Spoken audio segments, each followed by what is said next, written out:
వినయము సకల సుగుణములకు మూలము.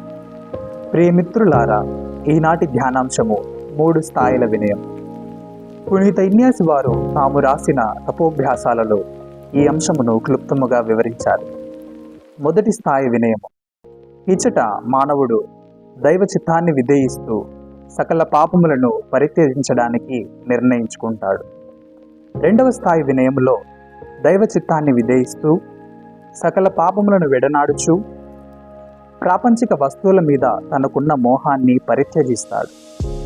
ఇచ్చట చేదు మరియు తీపి అనుభవాలను సమంగా అంగీకరించి దేవునిపై తనకున్న పూర్తి నమ్మకాన్ని ప్రదర్శిస్తాడు. మూడవ స్థాయి వినయంలో దైవ చిత్తాన్ని ఒక కట్టుబాటుగా కాకుండా తన ఇష్టంగా భావిస్తాడు.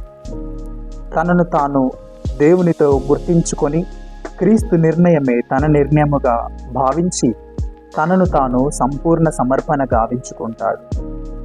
క్రీస్తుని శ్రమలలో పాలు పంచుకోవడమే కాకుండా క్రీస్తుని వలె ఇతరుల కొరకు జీవించడానికి సంసిద్ధమవుతాడు.